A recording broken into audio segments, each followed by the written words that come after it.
exciting to have our very first guest speaker in this More Money Prosperity Month. And Sanjay has very graciously agreed to be the guinea pig for this. Thank you. No, thanks for asking me. And it's just nice, obviously, to see you and Frank and all the other familiar names as well. So it's pretty exciting, really. Yeah. Hey, Sanjay, good to see you. Hey. Yeah, good to see you too, Frank. So for those of you who are on the call who haven't been part of this so far, we do have some people who are international and haven't been to the Thursday night meetings and stuff. This is a month of prosperity that we've set up here in the Seattle meetup group. And we're having so much fun doing this together. It's just so exciting. And I was thinking about earlier what have been my own most powerful triggers to help through faster.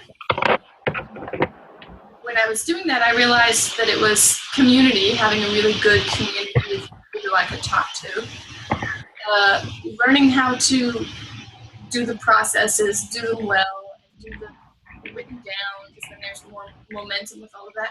But then the third thing was interacting with other people who have found alignment on that I didn't yet know how to think aligned thoughts about.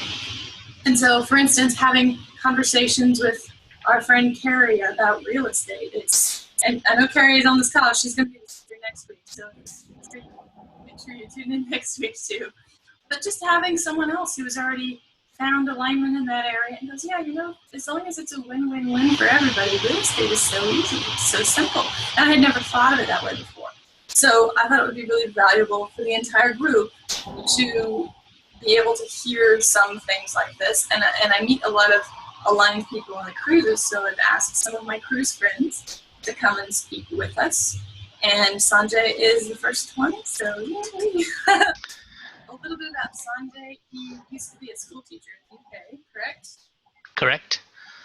And now he is a day trader, and he... Trend trader. A trend trader. Okay, yeah, there's a big difference. I will explain it, but there's a big difference, so... Okay, great. And oh, you want me to do it now or later?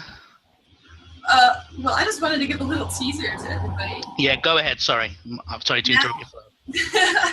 Yeah, it's funny because if you ask how much he works, he says 2 or 3 hours a week because it sounds like more, but it's 20 minutes a day when the markets are open. So he has this much time of, this is when I'm making my money. Well, actually, I'm not even going to say that because that's no.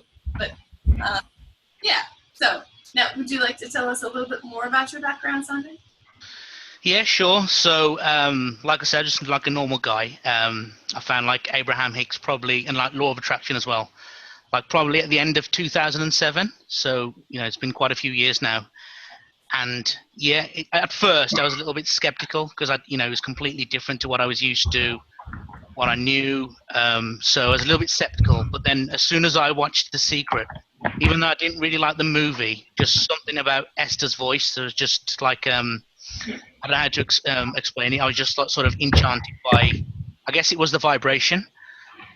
So, when I was listening to it, I just knew that I need to learn more about the Law of Attraction, more about Abraham-Hicks.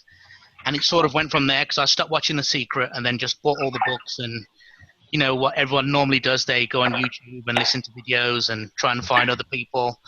Just all the normal stuff, what people do really. So, and from that, it just, spiraled where every year, like my life seemed to get better and better.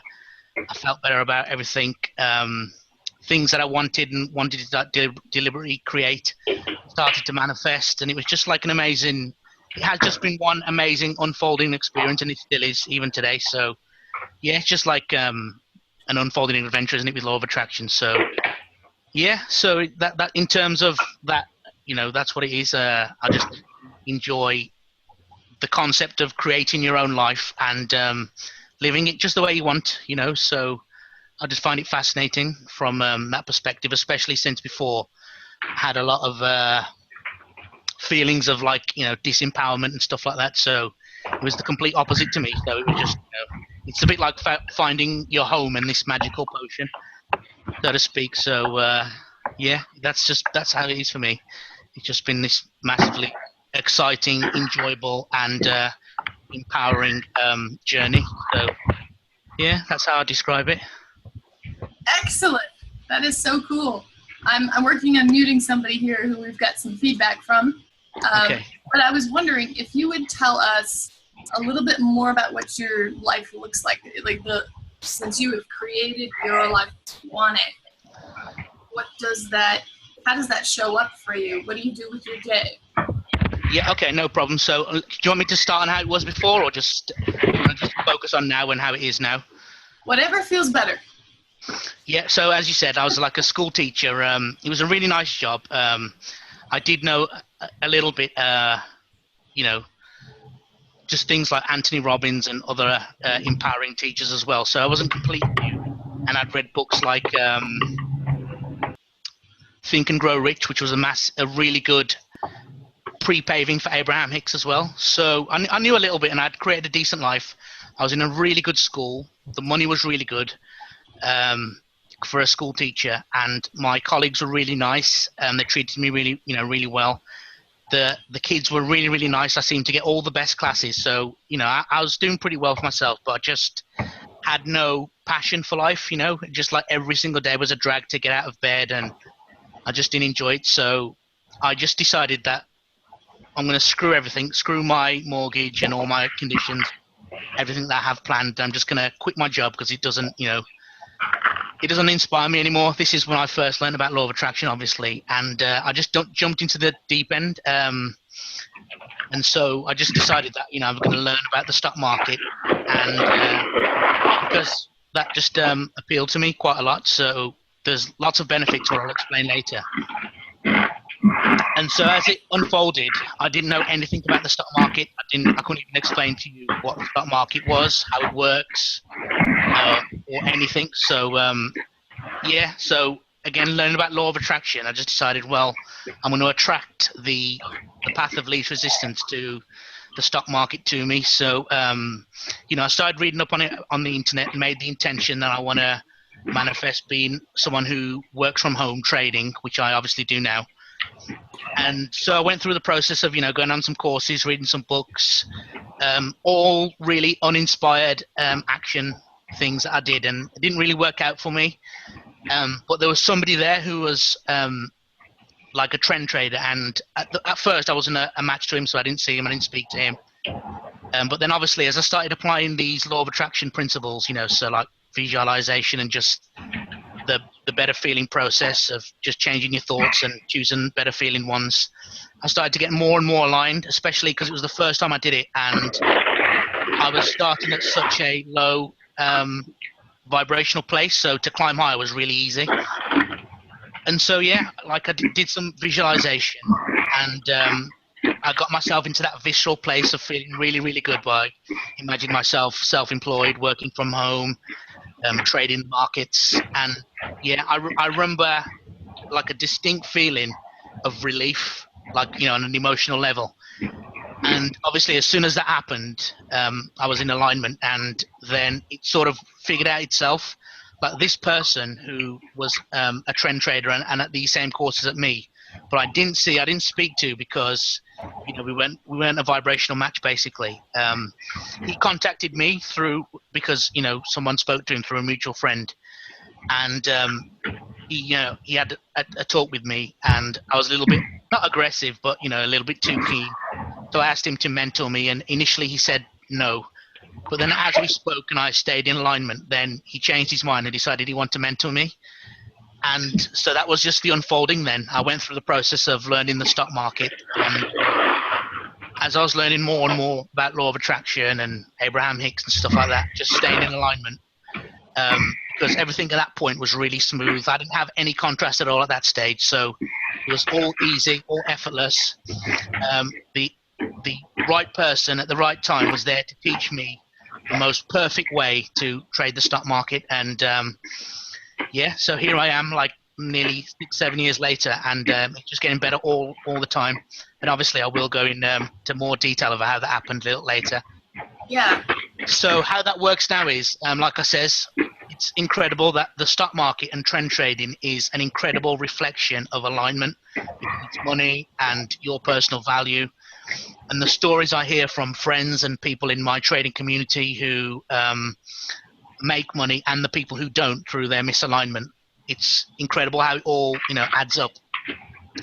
And so the way it works is you do not want to sacrifice your, we already know this anyway from Abraham-Hicks, that sacrificing your time for money is, well, it can work for you if you want, if you like working hard and spending all your time working. But for me, I really like ease and flow. So this really matched up well with me, that less is more.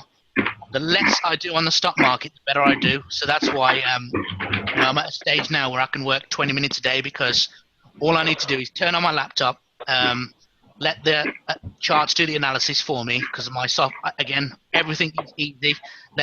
Instead of me doing the work, let the software do the work. Wait for the right conditions, which I interpret as alignment, and then when the markets move, you just jump on the bandwagon and make the money with the markets. And then when there's nothing to do, you do nothing. So it's perfect because it doesn't take up much time. You can make an absolute killing financially in terms of 5, 6, 7 figure sums. So it's depending on your account size and various other things. You can make as much as you want, but it's just such a perfect reflection of alignment for me. So yeah, my day is just whatever I want it to be. So sometimes, like, I wake up really late. Yeah, sorry about the background noise. It's not from my side. Is that on your side? Because we do have some people connected on the phone, and I'm thinking it's coming from them. And, yeah, it might do. There might be a way for them to mute their phones. Martin, Martin, you're connected, and can you mute your audio, because we're getting some feedback from there too. And then whoever's connected on the phone, I see 3 people connected on the phone lines. Do whatever you can to mute your phone or to get into a quieter place. I think that there's a key that you can press on your phone that will mute it. I don't know off the top of my head what it is, though. That seems a little bit better. So, good. Yeah, okay. That's a lot better. Thank you, Martin. Yeah, so like I said, my day is whatever I want it to be, and that's the most satisfying part of it. So, I'm like, as Carrie knows well, I'm a night owl, so I'm always up late, because at that time after midnight, when for me there's no resistance, because I don't think about time, because really after midnight it makes no difference if you go to sleep at 1 a.m. or 3 a.m. So I don't think about time, so I'm a lot more in the moment, and I tend to get a lot of my shifts at that time. So I'm always a night owl. So if I want to wake up early, I wake up early. If I want to do yoga, I do yoga. If I want to go to the gym, I always have, for me personally, because I'm obviously in Britain, it's about 11 p.m., which is around 5 or 6 p.m. in New York, and that's when the markets restart. So that's when I tend to do my analysis. So that's when my 20 minutes starts at 11 p.m. British time. So that's when I do my analysis. Check what's happening. If there's something to do, then you put your trades on. If I can see that the markets are in consolidation and there's nothing to do, then after 5 minutes, I turn the laptop off, and that's it. I'm done, because you want to wait for all the markets to be in alignment and in your favor. So yeah, that's my day really. I can do whatever I want. If I want to go traveling, I go traveling. I'm planning on doing that soon, because I've just bought myself the Microsoft Surface tablet. So it means I can travel anywhere in the world as long as they have internet and trade. So I'm looking forward to doing that sooner or later. And yeah, yeah, thanks. So yeah, I just do whatever I want. If I want to go and socialize, I want to see my parents, my family, my friends, whatever inspires me really. If I want to read, just whatever I want really. So it's for me, that's the best thing about the job, that I can do whatever I want. I'm not restricted by a boss or any schedule or anything that I have to do. And there is occasional times where there's things to learn, just technical things about the stock market, but it's really rare, like less than once every few months or something. So I just do whatever I want really. Most of the time it's napping, socializing, and reading books, or listening to Abraham-Hicks, talking to friends, whatever I want. So that's how my day seems to unfold. But someone's got to do it, right? Exactly. Yeah, I'm taking one for the team, and yeah, Shane So, knows it. The nap's the best thing to do. yeah, napping is awesome. So I would love to hear more about your connection between your vibration and what ends up happening for you at work, because the point of this isn't to tell everyone you should go and become a stock market trend trader. Absolutely. This is how your vibration affects your abundance. So do you have any stories that you would love to tell us about that? Yeah, of course. There's plenty. So, like I said, I attracted this to me in 2008, and when I was not in alignment, there were times when I was ready to quit. Like, this is right in front of my face. It's incredible. I have all this time, have this great software, this great team around me who help me, and just because my thoughts were not in alignment, was worrying and had doubt and all these other things, I couldn't see what was literally in front of my face. And sometimes I think back and I laugh at myself because, how can you not see? It's a bit like having a Ferrari in front of your face and not being able to see it because, you're distracted or something. It's ridiculous. So it's all down to alignment. So first was the attraction of this thing that I'd never heard of. I didn't know anything about the stock market. I didn't know the difference between day trading, swing trading, trend trading, which I do.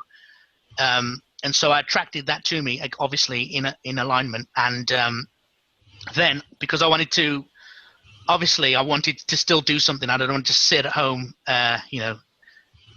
doing nothing basically. So I still wanted some sort of mental stimulation. So I decided to learn trading as well, because obviously there's different options. You can go through a trust fund and have other people do your trading for you. But I decided I wanted to learn how to trade myself, just because it felt really empowering and quite fun, and quite cool too. So then I got to go through the process of aligning with that. And so my alignment was pretty strong because, like I said, I was new to law of attraction. It was all empowering, all like this new adventure, this amazing experience. But that didn't really translate at first. So I had to go through this experience of, shifting little by little until I could get to this phase where, I was learning all the basics of what is the stock market, what is a candlestick, how do different markets work, what do they mean, all this stuff. And I had to go through a process where I was just doing anything I can to get into alignment. So for me, I'm easily amused. So silly videos on YouTube, just any sort of uplifting music makes me, feel good. And just doing anything I can. Like I said, there's a million paths to alignment. So whatever it is, sex, reading, whatever makes you feel good, your family, your pets, anything. So I had to go through that experience. You were right. There was going to be sex. Yeah. Well, after she said that, I had to mention it, didn't I? So yeah. Basically, whatever makes you feel good, is the path to alignment. So for me, I didn't know that at first because obviously I was new to law of attraction. I was new to trading. So I was sort of learning everything as I go. On one side, law of attraction and alignment and everything that Abraham-Hicks teaches us. And on the other side, all the basics of trading and how it works. So I just sort of, sorry?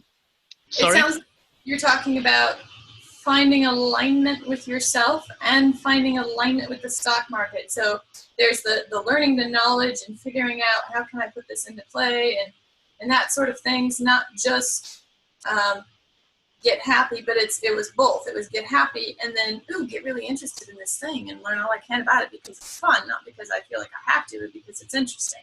Is that how it goes? Yeah, absolutely. So you can. Alignment trumps everything. So if you're in that strong feeling place of alignment, then you can, like I did, just attract it all to you. But because I didn't realize at the time, I went from general to specific trying to figure out things. Then, So I didn't know about alignment at that time. So you did it the slightly harder way than you needed to? Yeah, exactly. So it took a little bit longer. I don't mind because, it was an amazing journey to go through. And obviously I had to learn it as well because I didn't even know when I first came to, Abraham-Hicks, words like vortex, escrow, alignment was like talking, I don't know, from another planet to me because I'd never heard these expressions. And, so I had to learn everything. So first, obviously, was my own alignment. I tried everything from meditation, all these things that I said that make me feel good. Yes, that was my personal alignment. That was pretty easy because everybody knows that their own personal alignment is such an individual thing. Whatever makes them feel good, it's easy and effortless. And so then aligning with the markets, that was slightly different because I had this thing that was right in front of my face. But like I said, because I was not in alignment, mostly because I had an active vibration of doubt, I couldn't see it. So it was just a process of cleaning up my thoughts personally, like knowing that I had to go through this process of how what we spoke about in the test run of being worthy of this sort of lifestyle. Like, okay, I'm only working 20 minutes, but I'm earning all this money, so is that right? Is that wrong? And clean up all these silly beliefs. And so I had to align with that. And it's more or less the exact same work. Just clean up your thoughts, feeling better, and then, like you said, the path just unfolds right in front of you. So it was pretty easy, but obviously I was learning as I go, so it took a little bit longer. But it's okay. Would you mind sharing with us some of you said you were finding a way to align with the stock market, some of the limiting beliefs that you ran into, and then what you were able to transmute that limiting belief into? Yeah, sure. So the biggest one was just my perception, because I didn't believe, like most people, that you could work 20 minutes a day and or an hour or less a day and do such a good living. And I also didn't realize, like, I was so stuck in the 9 to 5 mentality of you have to work every day and you have to make a certain amount because then you'll earn what you want. So I had to shift out and then realize when the markets are in alignment, it's better to go that way, down that route. So at first it was just taking that time to shift my perception of what was possible, because I did not believe that you could make this sort of money and have this sort of lifestyle doing so little, working from home. How did you shift that perception? What did you do? Well, it took time. I can't say like I did it overnight or anything like that. It was just, like I said, cleaning up all my thoughts, knowing that I'm worthy, knowing it's possible.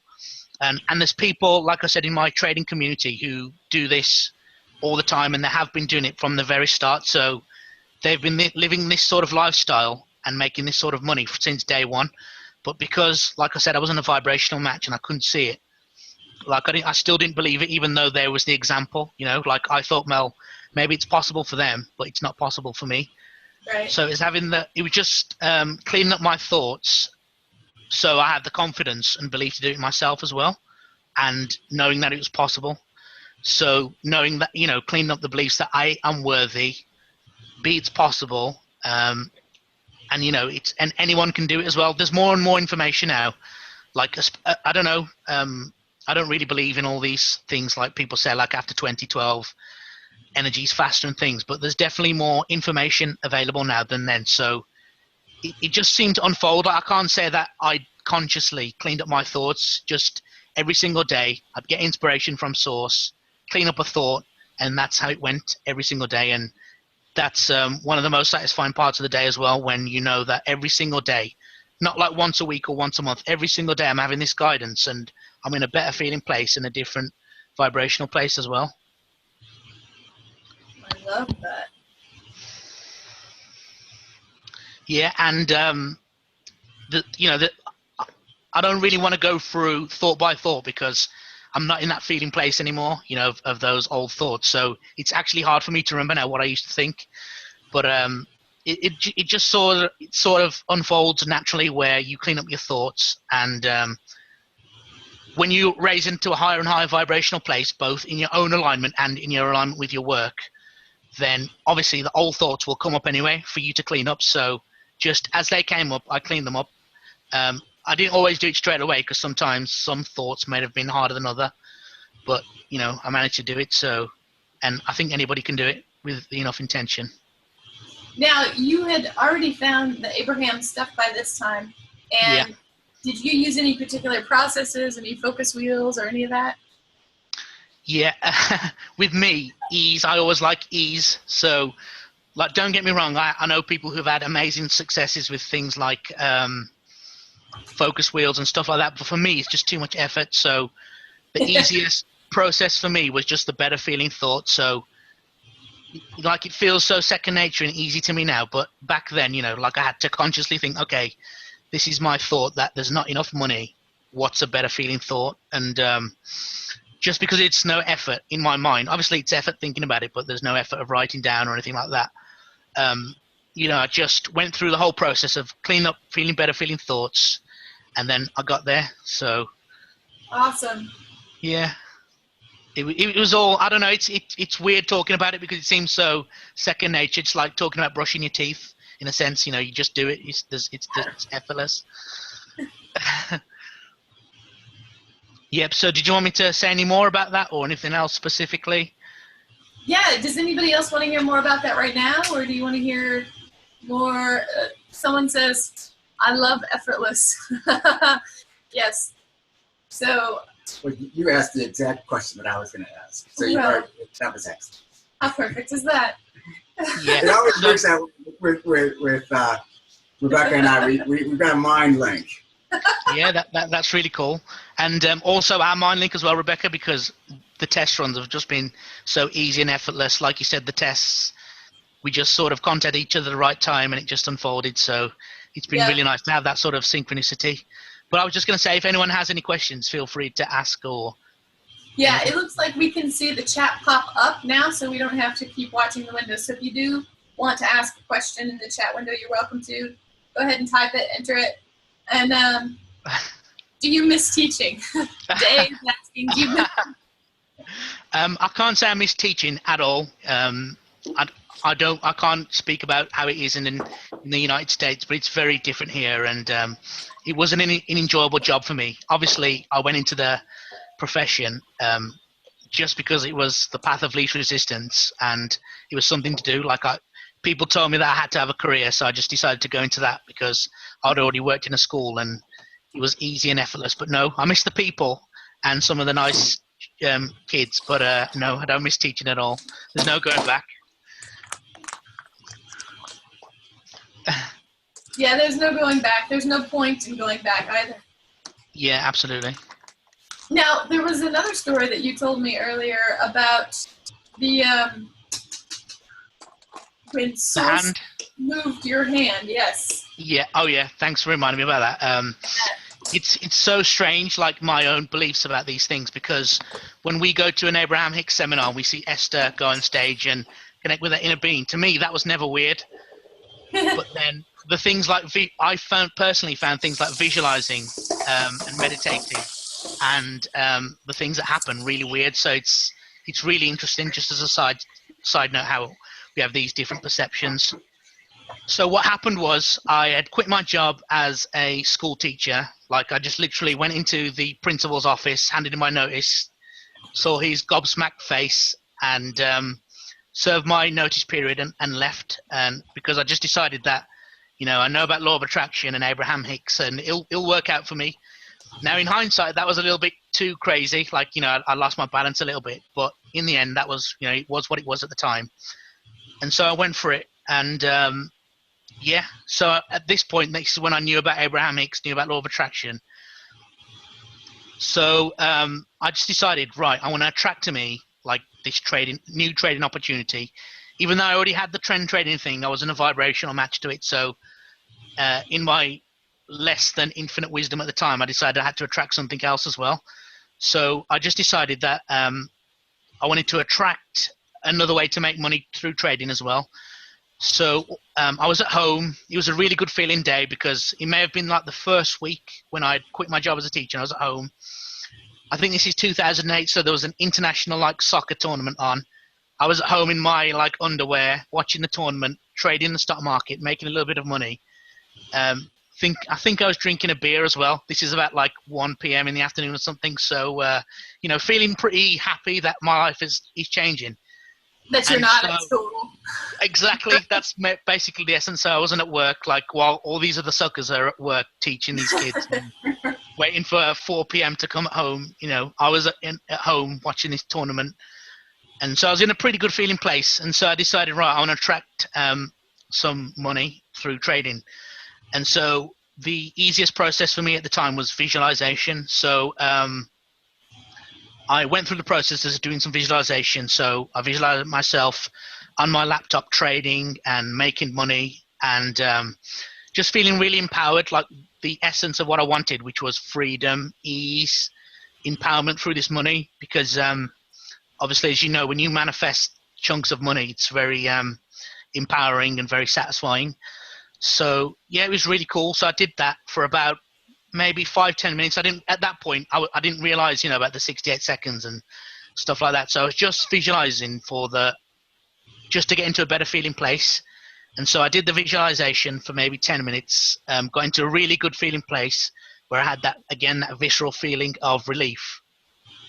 And then I decided to amp it up again. So I went out again to my laptop, put on some of the music that was out at that time, 2008, I can't remember now. And just in my, living room, just feeling good, listening to the music, and just in a really ecstatic feeling place. I'd already felt the relief, so I knew I was doing pretty well.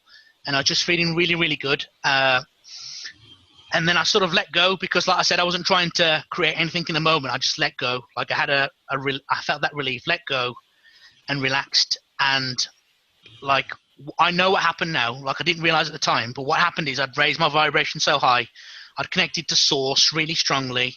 I was really in good alignment, but I didn't realize at the time. And so what happened was, like, my hand started moving, and it was so weird. It's still weird now, even talking about it, because it's the only time it's happened.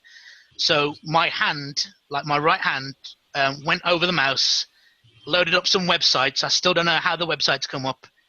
Took me to some links, and it was so weird, like looking at my arm, thinking, who's controlling my arm? Because it's not me. So, I clicked on some links, and it gave me this trade setup. So this was on maybe a Friday. And so I followed what it said, followed the inspiration, which it said, put this trade on. Here's your stop loss. Take your profit out at this stage. So it was all automated, no work for me to do. So I put my trades on, left it. I think I went to the gym or I did something. I went out, enjoyed my weekend, turned my laptop off. And then because I'm a night owl, I don't tend to wake up early on Monday morning. So I think I maybe woke up like 8 a.m., sorry, not 8 p.m., 8 a.m. Went to the gym, had a workout, came back, and the exact trade setup what I followed had executed. And like what I used to earn in a month was just there sitting in my account, like, over the weekend. Yeah, and it was like an incredible experience just to go through that and see how inspiration works. Like there was no effort. All I did was put the trades on, followed what it said. There was no doubt that I had to follow this this process, and I just did it, and it made me the money, and it was like really satisfying to have that inspiration and to know that I can create those sort of experiences. So yeah, it's been really satisfying. I'd say I still have that sort of inspiration, but it's less dramatic now. Like I just have that strong feeling that I have to do this and I have to do this trade. And because I'm more aware of my emotional guidance system now, at that time, I think Source had to give me a big kick up the backside. So yeah, it was like a fascinating story. So see, we have a question from Blanche here. How specific are you on the numbers of manifesting money? Okay, it's a good question. So for me, I like to be specific, but don't focus too much on the numbers. So, for example, because it's so normal for me to manifest like 200, 2,000. That doesn't feel like, it's still incredible, still manifesting, but it's normally the six-figure sums that juice me up a little bit. So I do set a number that inspires you. So, if like a 6 or 7-figure number inspires you, then set that as your thing. But as long as you don't have resistance to it. So if you say you're going to manifest $10 million and it feels impossible, then, drop it to 1 million or drop it to 500K, whatever's easiest for you. So I'm specific because I like to have a set number, but does it really matter if I manifest 200,000 or 500,000? As long as I'm manifesting, I'm happy. Either way, you're still in the green. So creation process. So yeah, it's a good question, but I don't. It is a thing, like the numbers. If whatever inspires you, like if manifesting $2,000 inspires you, then hey, focus on $2,000. But for me personally, at that point, it wasn't. So I like to focus on bigger numbers, but it all depends on what feels best for you. That's a really good answer. Yeah. It all depends on what. I have a question. Okay. Yeah. I've been interested in stock markets for years, and I've always felt a draw to them, but I've never had any particular knowledge or, I guess, clarity as far as where to begin. And I've heard that there are certain amounts of prosperity you should start with in order to, I guess, make a good start at it. And my question for you is, what would be a better feeling way to start off in that area of stock markets, trading, the whole thing? If it's your first time doing it. Yeah. Okay. Really good question. Who am I speaking to? Sorry, I didn't get your name. Garland. Oh, Garland. Great to talk to you, man. It's been a Likewise. while since Canary Island. Sorry, Garland, I didn't recognize your voice. Yeah, so it's a really good question. So there's so many different ways. If you just at first want to get used to trading the stock market, there's so many simulations that you can trade, because it's exactly the same as trading the real thing, but you get to practice with not real money. So it's exactly the same as trading, but obviously without the emotional connection, because if you're trading 50,000 of fake money, then you're not going to care if you blow 48K. Where if it's 50,000 of your own money, then you obviously have a big different reaction. So that you can try the simulations, and then it depends on the stock market's such a diverse topic. So there's what I was going to speak about later, but I'll mention now. There's exchange traded funds. So mention that first. That's a really tax efficient and good way to learn trading as well. And I'll also send some information a little bit later to Rebecca, who can send it to the group, of some companies and that who do it really well, who are authentic.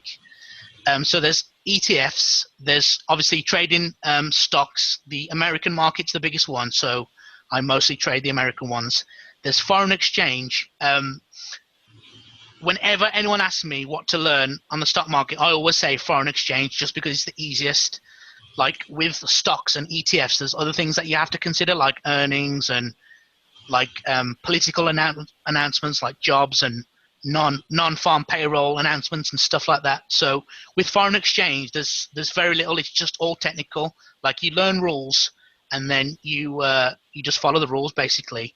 So there's foreign exchange. If you wanted to start learning it, I'd really recommend starting with foreign exchange, because it's the easiest one basically. It's less work.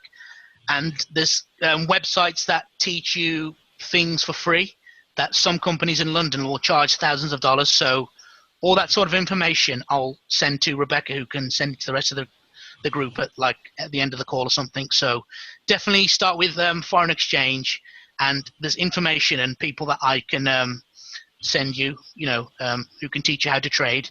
There's one lady, I'm not going to pronounce her name because I just can't pronounce it. Her name is Mercedes something.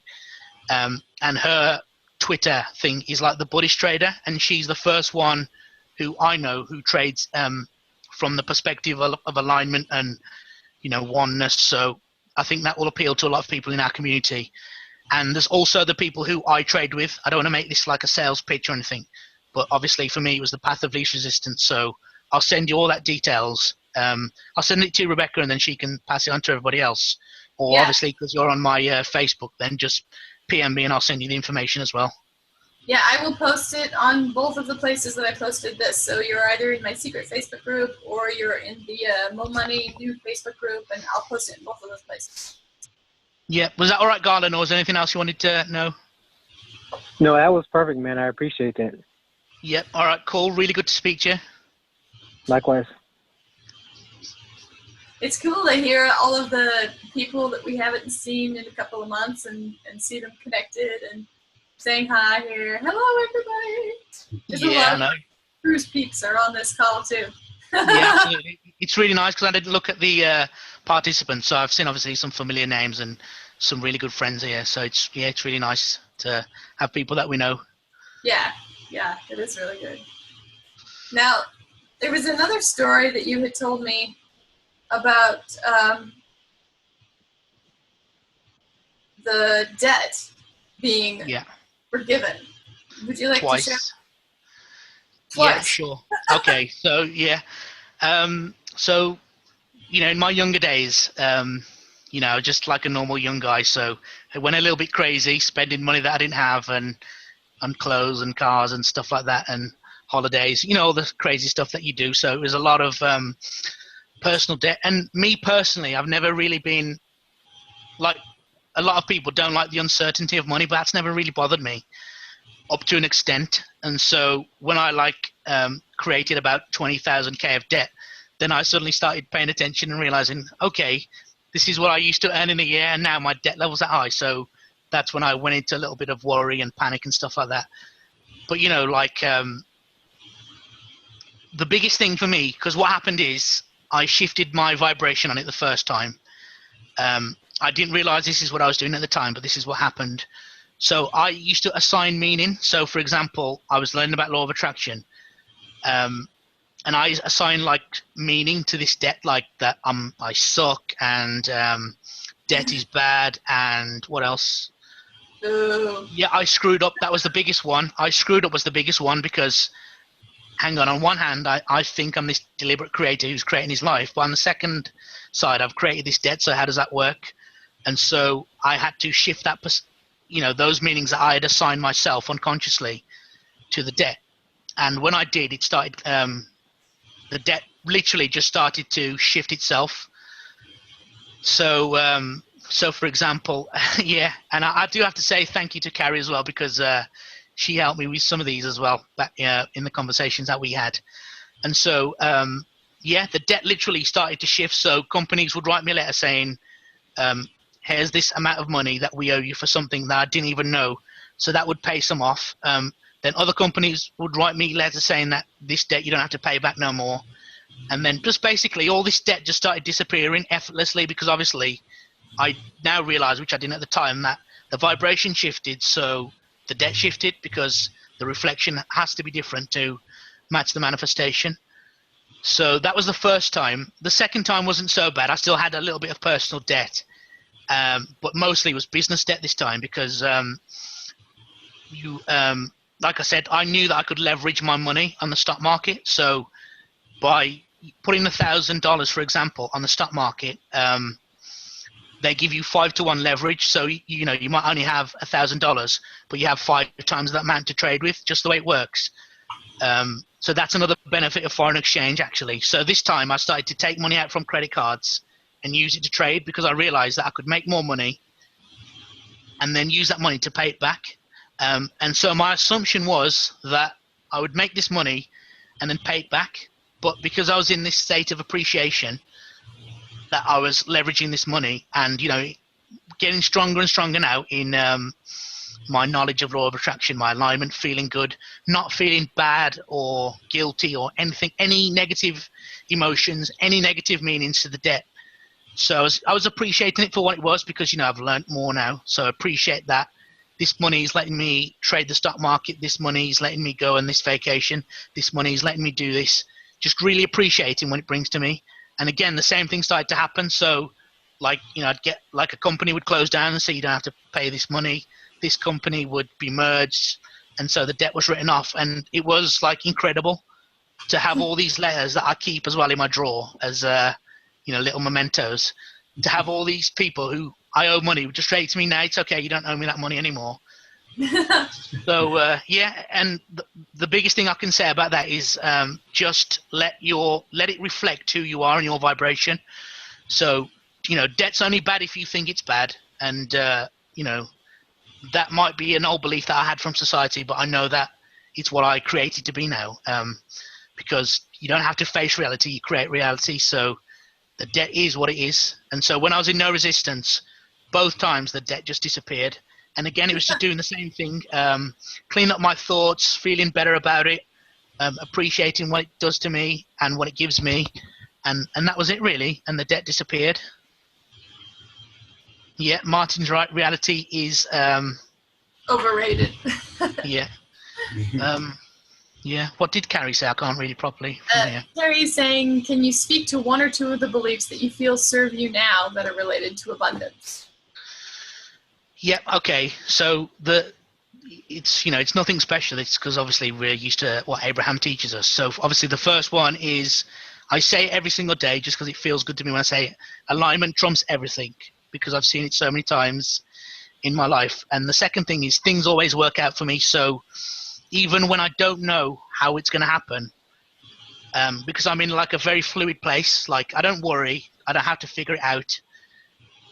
So just as a little example, I went to Edinburgh recently. It was a really nice, for a friend's wedding, a really nice place. And I had little stupid bits of resistance, like I didn't want to pay too much. I only wanted to pay my own amount for the train.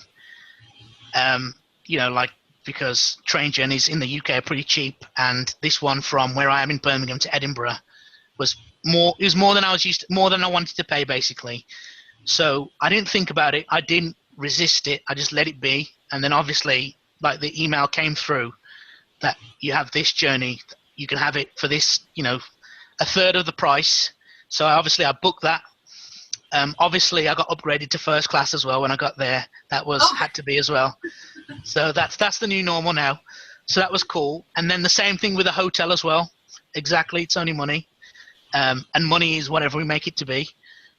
The same thing in the hotel as well. Like, the hotel prices were more than I wanted to pay, and the Airbnb options were not really so good for me in terms of they weren't close to the venue. And so again, I let it go. I didn't resist. I just let it be. You know, it is what it is. And the same thing happened. Like, my friend rang me and said, "We've got a spare room, so you can have it free. Do you want it?" So, you know, it just sort of fell into place. And again, it's just been, for me, I don't like to be too specific with my beliefs, because that's when I sort of trip myself up. So if I stay general, things always work out for me. Alignment trumps everything. I love money. Money loves me. You know, money reflects my alignment, just anything like that. And that empowers me, basically. And from a feeling point of view as well, I've noticed that whenever I manifest money, big chunks of money or things like that work out, it's when I'm feeling empowered. I don't know what other people think, but for me, when I'm feeling empowered in myself, that's when money seems to come into my life all the time. So Yes, we had a really fun conversation on the Facebook group this week about the connection between getting into that really good, happy space and how money just immediately shows up for so many of us right then. And that's been my experience for 2 or 3 years now. Get happy, get money. Get happy, get money. Get happy, get money. That's just, I know that's how it works now. Yeah, and also don't make it a big deal. Like, I understand, because when I first started manifesting money, it was such a big deal for me because I'd never done it before. But now it's just what's normal for me, what I expect. And so, you know, every single month, like, there was a Facebook group and somebody says, make a list. I can't remember which one it was. It was sometime last year when we got back from the Canary Islands. Make a list of all the free things that you get. And so I tried it one month. I think it was October, because we got back from Canary Islands in, you know, towards the end of September. So I just made a list, and I realized, which I wasn't consciously aware of, that I was getting like over £2,000 worth of free stuff every month. And obviously that includes financial manifestations. Sometimes, like, you know, my rent is paid extra, or I get more. I get a free ride here and there. Just things add up, and I just document it all. And it was, you know, over £2,000. And then because I have that sort of feeling of satisfaction, and I expect it happens every single month now. So more or less, I keep a list on my phone of things that I get for free, and it's always at least like £2,000 worth. So, you know, it's a really nice way to build some momentum when you appreciate what you have in such like an easy way. Yeah, counting your blessings, aka. Exactly, yeah. So that's what I'm doing. But I wasn't even aware of it. So for so many months, I was getting all this free stuff. That's amazing. You know, £2,000 of free stuff. Like, everybody would love that. And I wasn't even consciously aware of it. So it's just nice to be aware of, you know, where you are. Yeah, that is very good. I think this is a good time to take a quick break, like bathroom break, snack, water, whatever anybody needs. So let's go for 5 minutes and then come back, and we'll see you here in at 1:01 or 1:02 or whenever 5 minutes is for you. That's what my clock says. All right? Yeah, okay, that's fine. Cool. See you in a little bit. Yeah. Yeah, different time zones all around. Yeah, it is. It's good deal.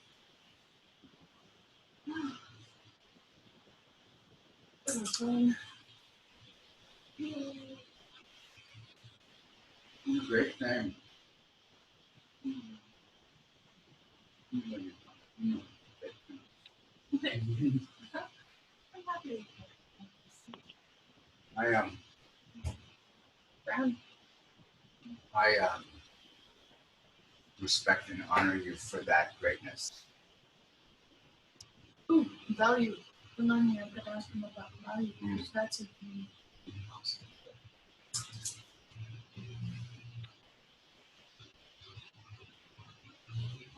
So I've heard a lot of this stuff before, and I'm trying to feel how the group is moving. What do you think? You feeling like it's going to be a useful progression? Yeah, a little general, a little specific. You know, depending on how each person feels, I would imagine. Because there's a temptation to jump into specifics, as you know. Right.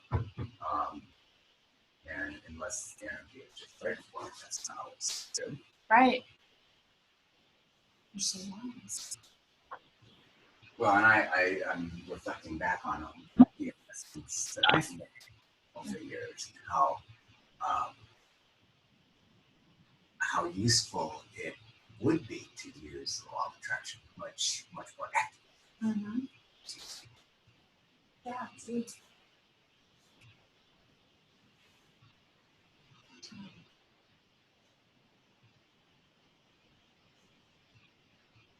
Because that can make so much enormous differences in that.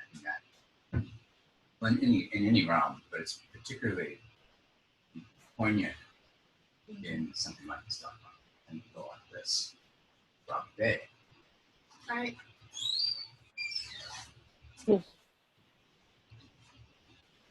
Hey, Brian, Bill. Oh, thank you. Courtesy of PCC. Huh. I'm going to thank you with cooking them, but Well, I do make brownies. I have a recipe that I've used for 10 years. I love it. It's from Joy of Cooking. But this batch I bought because I was in the store and there they were. Wow. You know how I go in the store, I just sometimes I walk in with no plan and I see what jumps out at me, you know, like what produce looks good, what fish looks good. Mm-hmm. And I walk by these brownies staring right at me. Sometimes when you're really in alignment, things look different. Things kind of glow a little bit, or look a little brighter. There might be a piece of fruit that is a little shinier or something. Yeah, it's like it's getting my attention. Mm-hmm. You know, I walk through the produce section and on a certain day, you know, the beets get my attention. You know, peppers, like hot peppers. I love buying chili peppers and making hot dishes. They just get my attention. Or I'll go by the fish counter and then I see like certain fish just looks great. And I'll say, boy, that's it. That fish got my name on it. More and more, I'd like to use that process in everything, all the way, you know, to mundane things like shopping, you know. And I mentioned that a little bit in my book, and I don't do it often enough myself. You think, oh yeah, I'm in a hurry today, you know. But you could use that process everywhere. That's how I find the best food, that way. Talking about how we shop. Yeah. And Shop with your inner being. food talks to me as I walk through the store. Yep. But it could be that way with the stock market. It could be that way with any kind of So investment. thank you for reminding me. I need to look up, I actually looked into swing trading for a while, but I didn't even know about trend trading. So now I've got to figure out what trend trading is. And he's going to send us some resources too that we'll post. So some good thoughts on that. Funny, I find myself having to look out at the distance and focus my eyes farther away for a while because the screen is so close. That's you know, that's one of the eye action for strengthening your eyes. That's one of the techniques. Yeah. And I do it in my office where I'm where I have a chance to look out the window at the Smith Tower downtown, and Ooh, nice. it's an eye exercising technique. I'm trying to see what the farthest thing away I can look at. Also, Rebecca, having your eyes go up and down and sideways like that is also not moving your head, just your eyeballs. Because when you're staring at a screen so long, you get fixed, and the muscles that are all around your eyes don't get exercised. My yoga teacher has a practice where we do that. Yeah. She calls it the after work, practice. That's your 5 minute mark. I don't know, is it? Maybe. What is it? I didn't set a timer, so Seems like it's been 5 minutes. yeah, it has.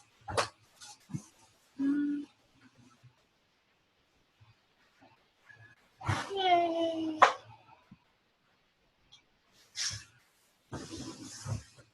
Oh, right. What did I tell you? Sure, value.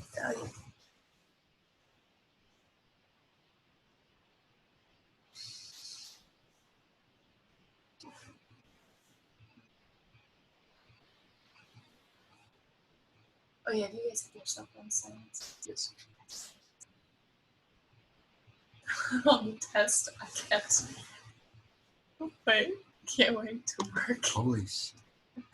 You said that? Yeah, that's John Roberts. Can't wait to work 20 minutes a day.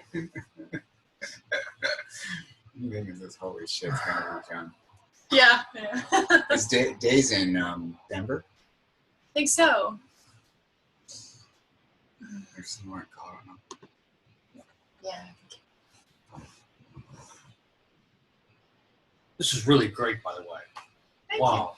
I'm really enjoying watching this in person and hearing your questions and interactions. This is really good. you. Good. I'm glad. Yeah. I'm glad it's valuable. It gives me a feeling of doing something rather than just like watching it on a screen at home. You know what I mean? It's interacting. Yeah. That's true. Yeah. Do you use Skype? Or this looks like something different? This is something called Zoom. Zoom. Oh, okay. I've used Zoom once. And Dave says he's in Boston. Awesome. You can overhear us? Yeah, he did. Hey, Dave! Good to hear your writing. Do not talk bad about anybody right now, because they can all hear you. Not that any of us would do. Just not saying. I've got nothing but good things to say about everybody, Yep. especially Day. And because that's what makes me feel good. Yay! Hey. Hi! Hey.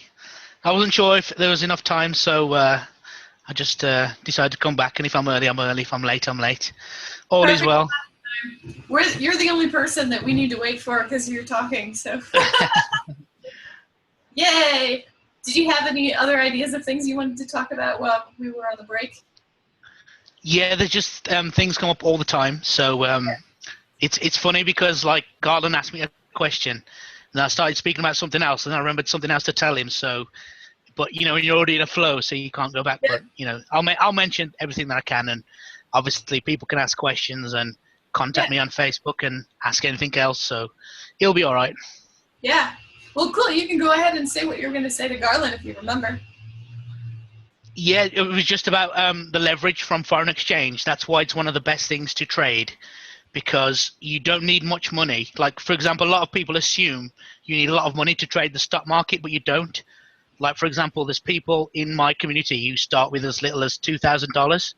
Now, obviously, it'll take a little bit longer to build up if you start that low, but you can do. So there's no limitation. And with foreign exchange, just by trading that small amount of money, you can trade a lot more, basically, because the markets give you leverage. Yeah, so I wanted to mention that because obviously that's a big thing, because people think that you need a lot of money to trade the stock market and you really don't. So that was one thing. And the other thing I wanted to say that I remembered during the break, I have to thank Carrie for, really, because she said something to me about 6 months ago, maybe a little bit longer. And she said to me, so thank you, Carrie, is that my vibration with money will shift when I just make it normal. It's not like a big deal anymore. I know I mentioned it a little bit. And so obviously I have been applying that in my life. it's not a big deal now to manifest money. And because I'm at that place now, feeling place, not just thinking it, but I feel it. Money manifests all the times, and not just money, any aspect of financial abundance. Like I've manifested 2 properties in 2 years as well as my own house. So that's pretty cool. 1 in the last, 2 in the last year as well. So, that's really neat.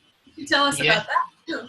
Yeah, sure. So obviously I had, before I came on this sort of law of attraction or spiritual awakening, conscious awakening sort of path, like I used to think that property, maybe it was a 90s thing or something, that property was the fastest path to, financial riches. So I always had that desire, but I didn't really have the know-how or anything. And so I didn't really think about it. I bought my own house, lived in that. That was fine.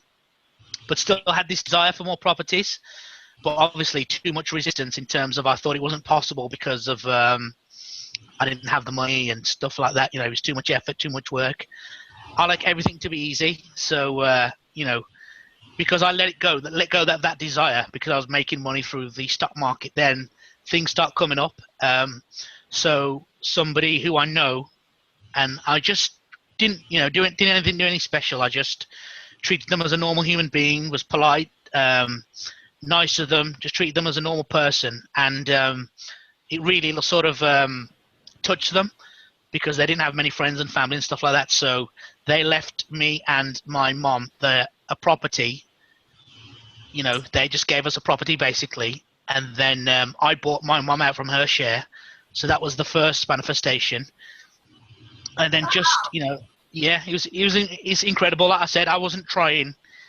It wasn't like, I didn't say I want to manifest a property. It wasn't any, conscious desire now. It was maybe something from the past, just a path of least resistance. So that came up. We've rented that property out, and obviously we enjoy the income from that. And then just in that state of, wow, this is really cool. We manifested a property. It's mine now. I have 2. This is really cool. Obviously what happens, another property comes along. So, somebody else again decided that they want to, give me a share of their property, and then I bought their other share out as well. So again, another property, and really low below the market value as well. So, it's cheap. I had the, not effort, but, the job of doing it all up.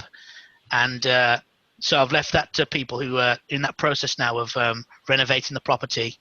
And again, so it's just really easy, really effortless. I don't have any conscious desire, but these things come to me. And I think it really is because I appreciate what I have and what I get as well, And for me, this whole lifestyle really empowers me. So that's my dominant feeling, I think, of empowered. When I feel good, I feel really powerful. Not powerful in a deceitful way. That's just how I feel on a visceral level.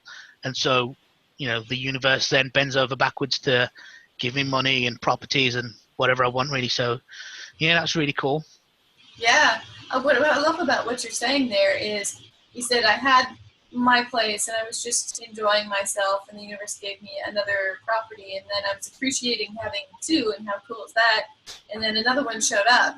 And Exactly. you said thing earlier about, what was it? Using your credit cards to leverage what you were doing in the market. So taking some money and creating a little bit of a debt for yourself, but knowing that it was going to be really useful, that it was going to be things that you wanted, appreciating that debt and what it gave you, and then it stopped being debt, disappeared. And I think that's really cool, the way that has worked out for you, and the way that you were able to tell the story to show I appreciated and got even more to appreciate. Yeah, absolutely. So what happened was, like, obviously you have different options now. I could have went to a bank and got a loan. That didn't really feel good to me. I could have remortgaged my house. Again, that wasn't a good feeling option for me. I could have asked my parents, who had the money, and they would have given me the money as well. But again, that wasn't the best feeling option for me, because they've done so much for me in the past, that I didn't want to ask them. So I just decided to use my credit cards, because I said I can leverage the money. And the other thing, which I'm glad you brought this up, because I've remembered, like Apple, we all know Apple, the company, the biggest company in the world, and that they make record profits, and they still have like something like 40 million debt. and it's all because of the same thing, that debt is only what you make it to be. So it can be a good thing, it can be a bad thing, it's whatever you want it to be. And so obviously it's tax efficient for Apple to have debt. And so I changed my thinking towards debt, that it can help me actually. It's not a hindrance, it's a blessing. So, as I shifted again, I expected to save up my, take some money out from my trading pot, put it aside for the debt and pay it off, but it didn't happen like that. It just, again, disappeared, manifesting some money to pay some of it off, some of it written off. And there's so many different paths of least resistance. So I'm glad that you brought that up, because that's a really big thing. Because like I said, if a company like Apple can make billions of profit, why do they have debt? And again, it's because it benefits them. So Right. debt is whatever you want it to be. That's so cool. Yeah. Yeah. That's cool. I like that ink, Martin. Good corporation. Read that out loud so people can hear. There's some people on the telephone that don't know what the comments are saying. Yeah, sorry. So Martin said, let me just get it up. Or is it gone? He just said, I am my own corporation, Martin Inc. That's what he said. That's quite clever. Yeah, and also just want to say hello to Day as well, because he left me a comment, and also John. Yay! So another thing that you and I had talked about that I thought was really powerful was when you were talking about the value of self and how you were understanding the more that you understood your own value, the more your income went up and the less work you had to do. Yeah, and that doesn't just apply to me, that applies to everybody. So if we focus on value for a minute, like because of the job of working in the markets, especially on foreign exchange, which is currencies, I get a unique perspective on money, that money is an assigned value. So one day I'll see that the dollar against the British pound is worth $1.50 or $1.60, $1.70. And so it's not like a fixed thing like a lot of people think it is. Like I said, you might go to the store, get some milk for $1. So you think, that's the value of $1, but it's interchangeable, the value of money. And so what I've realized is with working with people is you assign that own value to yourself and you assign it to money. It's exactly the same thing, because money is assigned value and you assign your own value. And the more you value yourself, the more that money, because it's a medium of exchange, will reflect that. So for example, if you think of like guest speakers, famous people, like they'll have dinners and people pay to, listen to them speak. And the reason people do that is because they value what that person has to say. And obviously that person values themselves. So if you're not in alignment with, if you don't value yourself or your own worth, then that's a little bit of misalignment, because money is obviously, linked to that sort of thing. So the more you appreciate yourself, it's the self-love thing. The more you value yourself, the more you love yourself, the more money will reflect that. And the more you value yourself and who you are, the more people will pay for whatever your service is, or just, like that's why famous people, they get so much free stuff, because people, they're valued so highly, and so they get paid a lot, and sports stars, etc.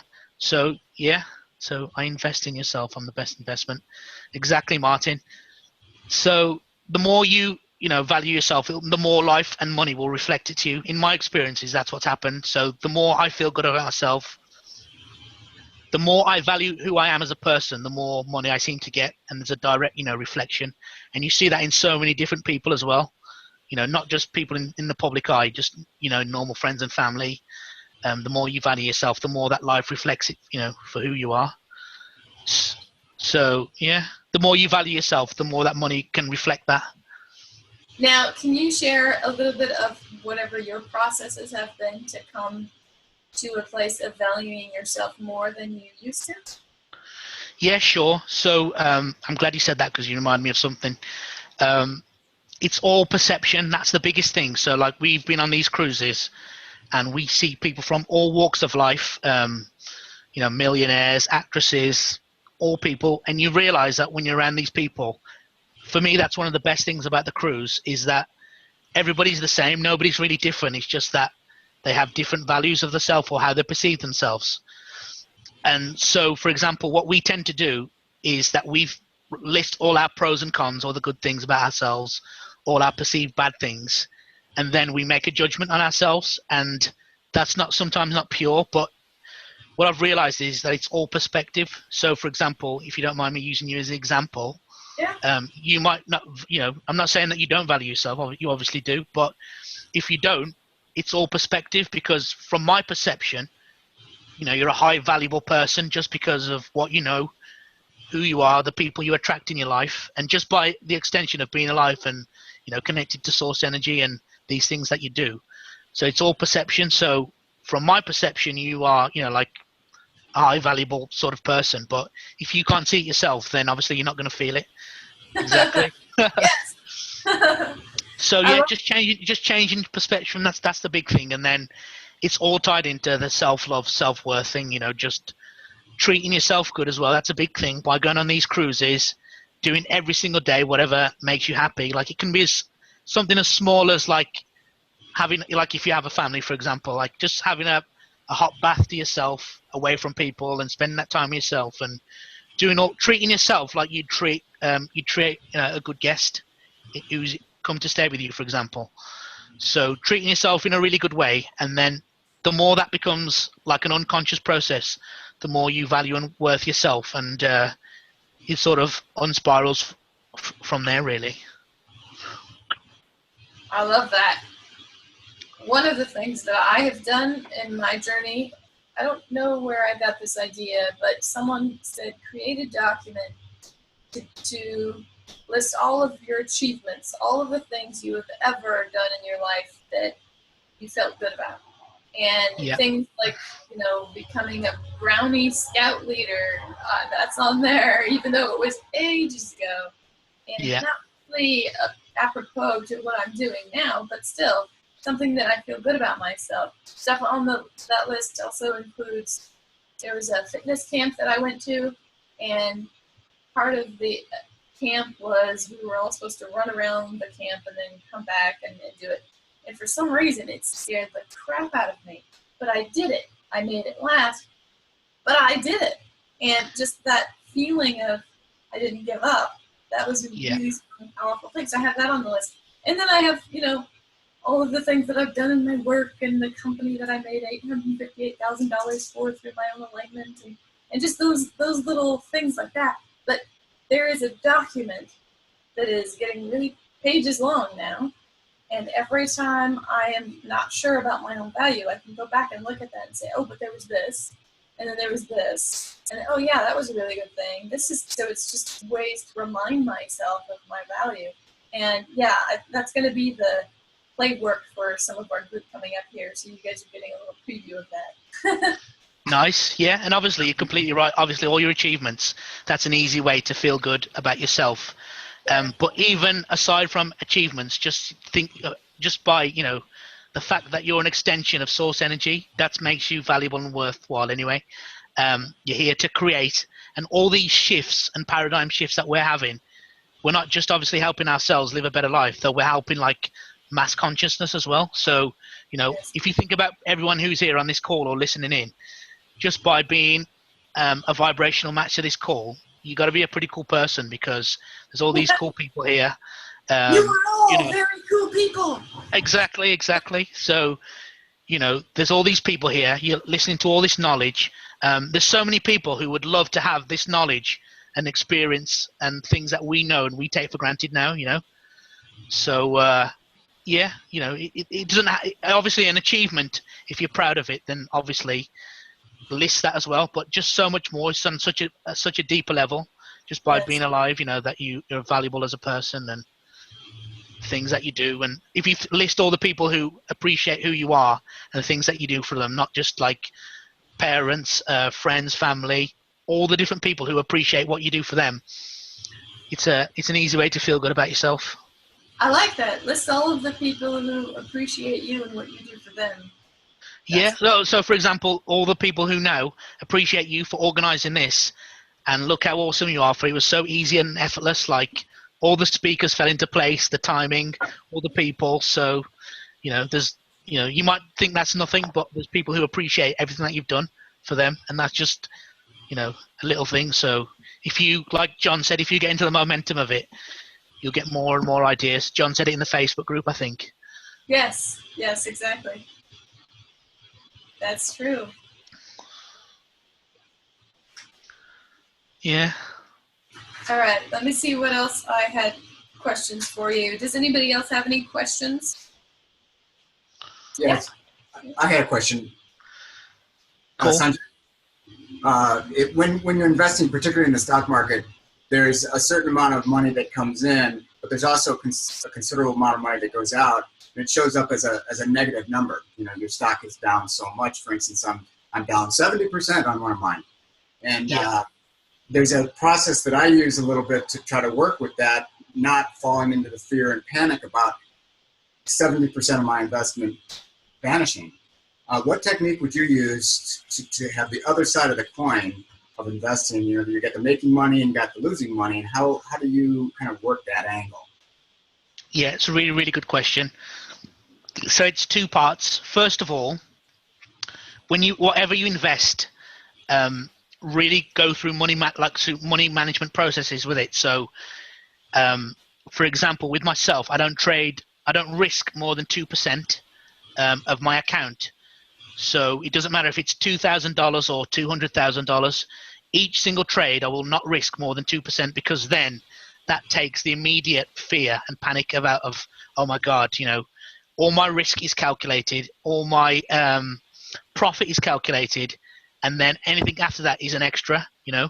So one of the biggest things that you can learn from the stock market is you can so easily blow your account. So limit your risk first, because if you lose 2%, okay, you might not be happy, but it's a lot better to lose 2% that you had calculated rather than to lose 70%, which is obviously a little bit devastating if you have a big account. Right. So that's the first part of it.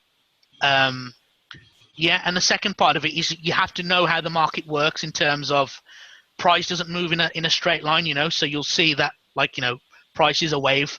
Just like a wave, it'll go out, come back in, go out, come back in. But obviously, it's always moving in a wave fashion.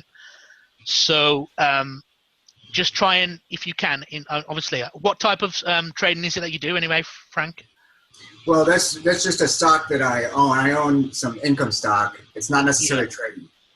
Okay. So yeah, what I was gonna say is really time your entrance into like a way that the market's going to move out. So like I said, if you want price to go up, it's not just going to go up and go up and up and up. It's going to go up, it's going to pull back like a wave, go up, pull back. But obviously long term it's going up, so time your entry into that as well. But the biggest thing is to limit your risk, because that way you can cope with it emotionally. Because like you said, if you put on a trade or you're investing and you're down 70%, then I don't really know how you can stop that, because obviously it's an observation, you know, how you can sort of stop that fear and panic. And I've certainly done that in the past as well. So all I do is limit my risk, and again, just try and be in alignment with it, you know, with your trades. Because another thing that I forgot to say earlier, we have people who make an absolute killing in our trading community. They make 6 to 7, even 8-figure sums of money from their accounts.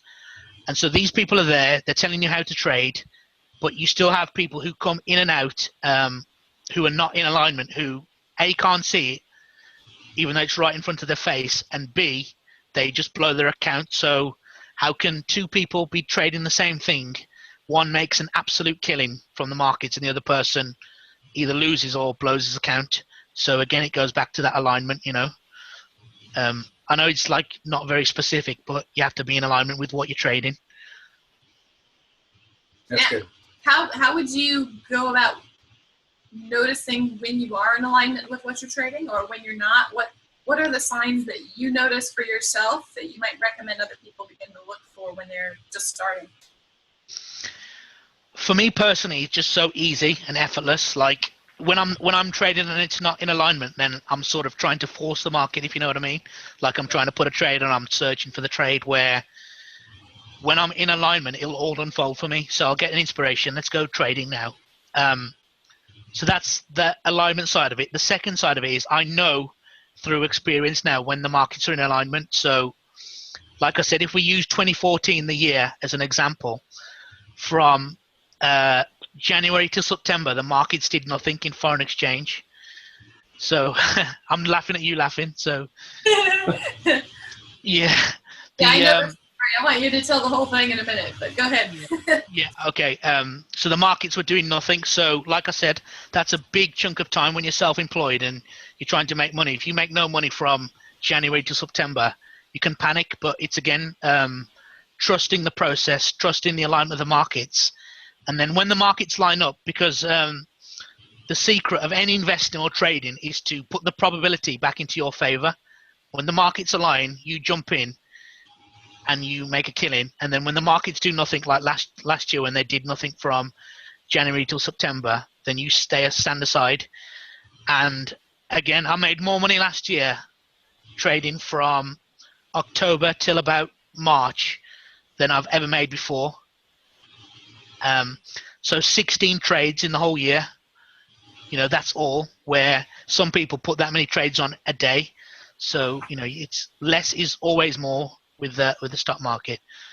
So yeah, that's how I know. A, the conditions are right, and B, you just have to get into that feeling place, however to get there, whether it's just deep breathing, meditation, whatever makes you feel good, then you trade.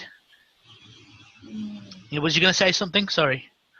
Oh, I know this call isn't really about trading, but in just 1 minute or less, can you explain the difference between trend trading and swing trading? Yeah, okay, they're very, very similar. So it's a good question. So trend trading is when the markets are in a trend. So the big institutions, the Warren Buffetts of the world and the big companies, when they move the markets trend. So you just basically piggy bank off what they do. Where swing trading is, and also trading long term as well. Like, it's very easy to be seduced by day trading, because the theory is that you can make a lot of money very quickly every day, get in and get out, and then repeat the whole thing. But to do that consistently is very, very hard. So if you stay longer term, like day charts or weekly charts or monthly charts, there's less noise and more alignment, if that makes sense, because you don't have the noise from the from the day charts and stuff. Yeah, that's true, Carrie. Carrie So swing trading is when you take like a big point in the market. So say if we use an example of foreign exchange, say price has reached $100, for example, and then it stayed there. You trade from that point rather than trading day to day. Does that sort of make sense? Yep. Yes, it does. Yep. So you're basically, that's where the term comes from. You're swinging from one point to another. That's where you wait for those conditions and then you swing from one point to another. But trend trading by a very long distance is the best, because you have more time to yourself. It's the perfect example of less is more, and you make the most money in an easy, consistent way. So like for me, the reason I can relax into abundance and prosperity now is because I can see the path lighting up for me of how I'm going to make these 7-figure manifestations. And it's not a one-off either. You can do it consistently year after year. And like on social media, like Twitter and Instagram and things like this, I have people like comment on charts what I know I've traded, and they'll say things like, this was a once-in-a-lifetime trade. And I'm laughing to myself, because I know not only is it a once-in-a-lifetime trade, that once-in-a-lifetime trade is something I do every single year. So it's so much better to look into trend trading. And I will send information as well at the end of the call if people are interested in it. Thank you. Do you mind sharing with the people on the call some of the things that you were sharing with me about the difference in income from when you were school teacher to then as you were learning to now, how much you were making? Yeah, sure. It's all shifting perception. So first, I was earning like a certain amount as a school teacher. I think it was less than £30,000, something like that. And then I went self-employed, and I had to go through a process. So first, just being able to manifest 30,000 a year was awesome for me, because I literally jumped in the deep end from having a wage as a teacher to being self-employed. So that was still amazing. But when you see the power of trend trading and what you can earn, like I said, depending on your account size, 5 to 8 figure sums of money, eventually with the right accounts. It's ridiculous, but because I couldn't see that, because my perception was you have to work 9 to 5, you have to earn your money, all these ridiculous beliefs, you have to sacrifice time for money, all these things I had to shift. And it wasn't until over the years I started shifting them, then I started earning more and more. So then I'd earn 40,000 and more. And then obviously my trading account grew and grew. And it's in a good place now, a really good place. But it's just that shift of perception, because I had this ability to do that straight away, but I couldn't see it because I wasn't in alignment with it. And my perception was saying you can only earn this amount of money because I only had this amount of money. Just ridiculous resistance, basically, and limiting beliefs. So as I shifted them, like I can see how it's all shifted for me, and you earn more and more because you're opening up, so you earn that more money now, like everybody else. Yes. And I loved hearing how you were talking about last year when the markets were in consolidation and you didn't trade at all for the first 3 quarters of the year. Yeah. And then 1 quarter you made more than you ever before. Yeah. Not just more than I have in any other year, but more than I had in 4 or 5 years, just because at that point I was in a really good feeding place from the cruise. Just in more alignment with it, I'd shifted my perception, which I'll explain in a minute. And you have to stay calm, because for most businesses from, like I said, January till September, making nothing is a big thing. But I knew that the markets will be back in a trend. They will be back in alignment. So when that time comes, just wait. Don't panic. Don't rush. Just jump in, and then you make a killing. And so I'm glad you mentioned that about perception, because it reminded me that at first my misbelief was that I can't control the markets because the markets do their own thing, because that's a belief that you adopt from people who trade the stock market. Mm-hmm. And then I think it was Carrie and Annika who really helped me in Canary Islands, because they said you can't control the markets, but you can control your alignment within it. So obviously that was a massive shift, and things got better after that. But then I had my own sort of realization that actually it's all perception anyway. So I am the stock market. The market's a reflection of me. And this lady, who I'll give a link to later, she teaches about that as well. And her name's the Buddhist Trader. So she really helped me with that. That was really cool. And like I said to you, when I was in the Canary Islands, the markets did nothing. So like you said, they almost waited for me. When I got back and I paid attention, they started moving. And I see that so many times. Like, I have things going on, so I won't open my laptop all week because things are going on and I'm too busy doing other things. It's rare, but it happens sometimes. And what I realize is, when I look back, the markets are dead that week. They do nothing. So I've missed nothing. And then when I'm ready to play and ready to go again, the markets start trending. So it's incredible how the markets will reflect you, because you influence the people who, with your alignment, who control the markets, the institutions and the big traders who move price like big. You influence them with your alignment anyway, because they'll feel inspired to move the markets when you're ready. So it's all perception. I love that. And I love that you just pointed out, maybe without realizing it, but what you just said, what I heard is that you went on the Canary Islands cruise, you had some ahas, you came back, you had some more ahas on your own, and then that was not just the biggest year you've had in 3 or 4 months, but 3 or 4 years. Bigger than you'd had in 3 or 4 years in just those 4 months. Yeah, exactly. Yeah, it's like I said, it's incredible to me how the markets will reflect how I'm feeling and how I'm doing. So when I'm in alignment, the markets reflect it. It's still astonishing to me when I see, like how I'm feeling when I'm feeling good, and the markets will reflect that in my profits. And like I said, some people, I know, like Frank will be familiar with it. Some people will be happy making, like, say 100 points a day or something. So even if you include days like Christmas and weekends when people don't trade, that's like 36,500 points or something like that a year. And obviously people won't do that because you don't trade certain days. But trend trading, you can make like 15,000 points off one trade by compounding it. And just like one trade, adding more and more positions, so you compound it. price only moves 2,000, but you make 15,000 like points profit from that same thing. So it's for me, it's incredible. And like I said, now I have the experience of doing it over and over again now. So like the belief is there that it's not a one-off. You know, it's not like a once in a lifetime trade. This is something that will happen every year. And when one market changes, like so last year, even though I didn't do much for 9 months because foreign exchange was dead, I was still making some money off stocks, because if one market's not trending, jump to another one. So you can be fluid, and whichever market's in alignment, you piggy bank on, basically. Long story short. So it's good to be fluid as well. That's good. Yeah, it's nice to realize, especially for Americans, who tend to be very self-centered in a good way, but also we think that we have the only market in the world. But no, there are lots of different markets all over the place.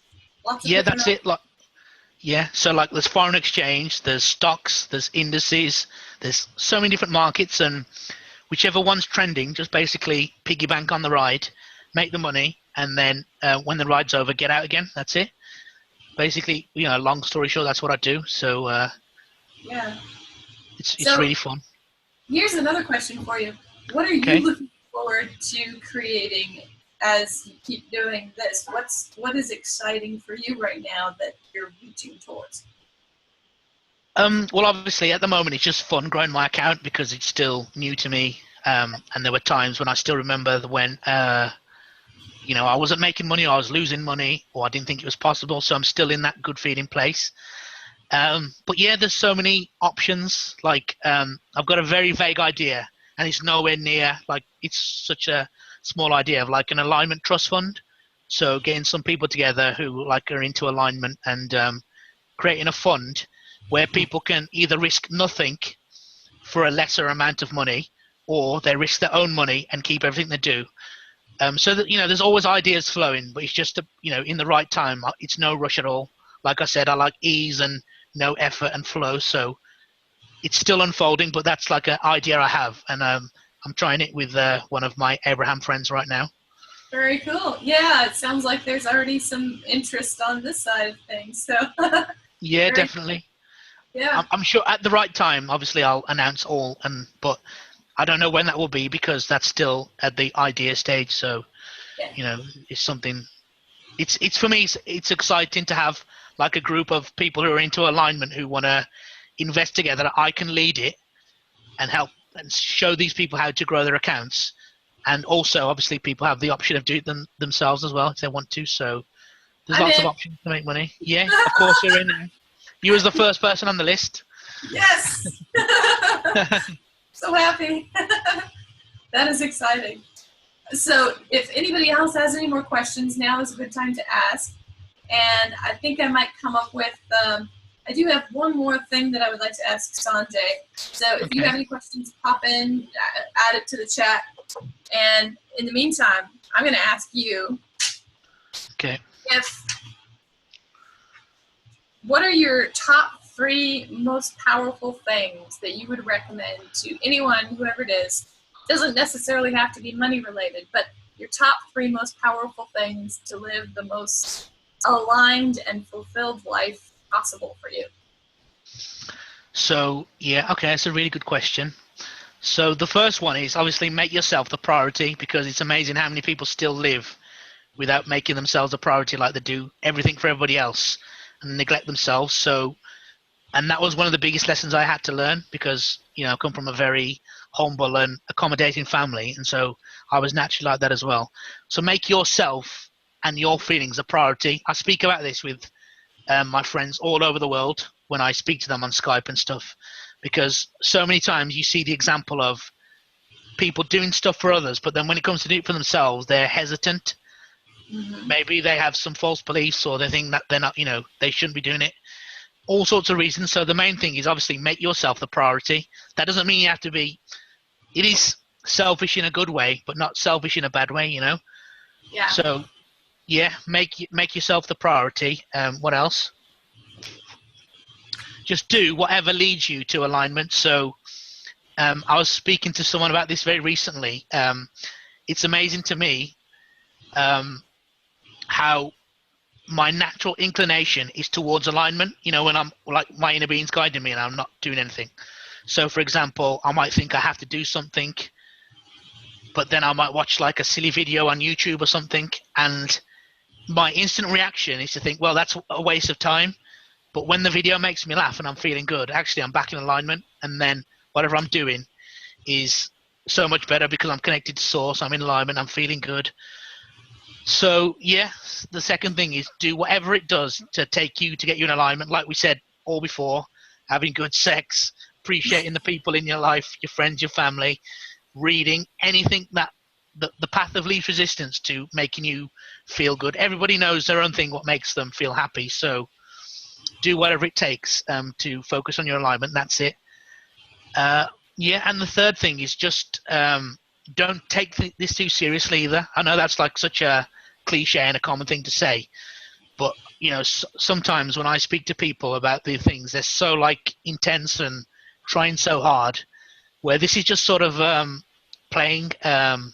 You know, we're just sort of playing with this, aren't we? Really playing with alignment, playing with our own lives, our own different creation. You can't get it wrong, really. So don't take it so seriously, and just feel the best you can, and it will unfold from there. So that's the tips I can think of. Can't think of anything else right now, but I'm sure more will come. I love it. I think those are great tips. Great top 3 too. Make yourself the priority. Do whatever leads you to alignment, and don't take anything too seriously. Yeah. Fabulous. Yeah. Great. Well, if nobody else has any other questions, you guys are free to hang around and chat for a couple of more minutes if you want to. But I think the call will automatically end at 2, so you might get kicked off. Okay. And for all of the people that are in Seattle next weekend, one of our Abraham friends from BC is going to be coming down and staying in my apartment. And we're going to have a barbecue for her. So if you want to come, you're welcome to. Just send me an email and I'll give you the address and the details. It's going to be Saturday afternoon, noon until 4 or 5 or whenever we're done. It'll be fun. And thank you so much, Sanjay, for your talk and for how much good information you've shared with everyone here. Yeah, thanks so much for asking me as well. And it's just really nice. Like I said, this doesn't feel like work or effort or anything.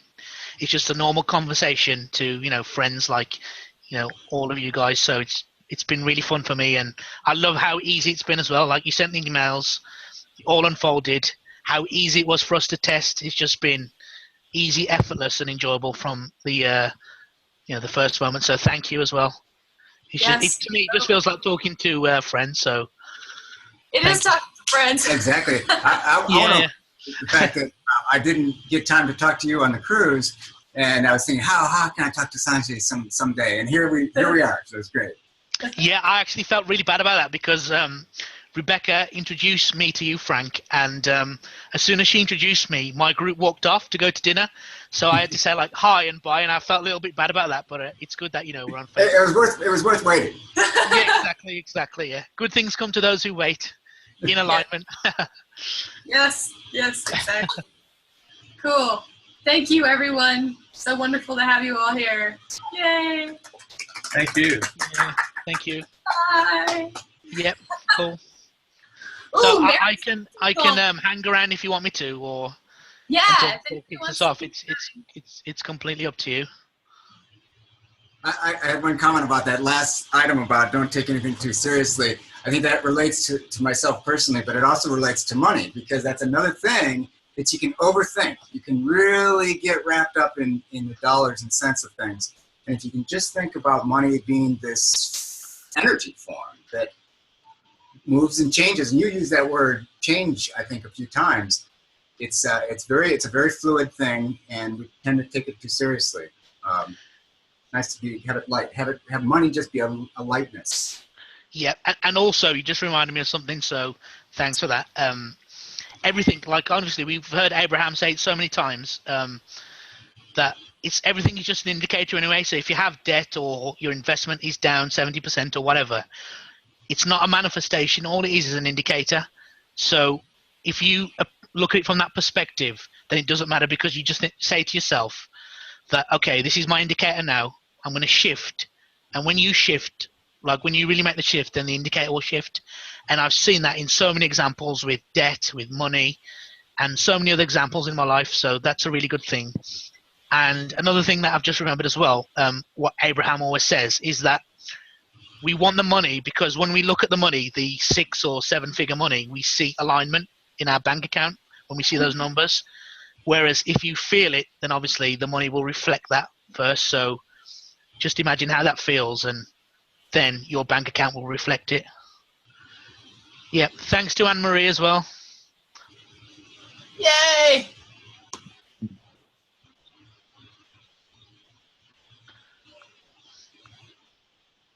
So many good comments. All right.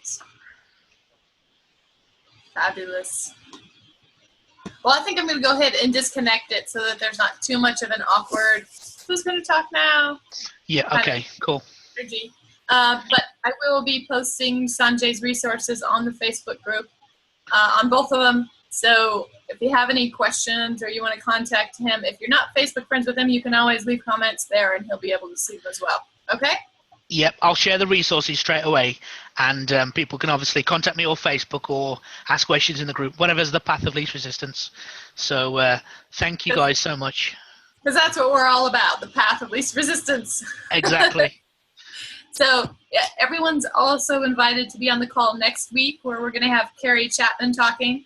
Then the week after that, it'll be Inika, and then it'll be John Wang Wang the 4th week. So this is going to be a really fun series. Just going to see how much more momentum it builds up starting here at this point. Yay! Yeah, and all them guys are so awesome as well, because I know all 3 of them. So it's, you know, like I said, it's a real dream team of people to listen to talk to. So, yes, it is. Yeah. All right. See y'all later. All right. Bye. Take care. Bye. 18.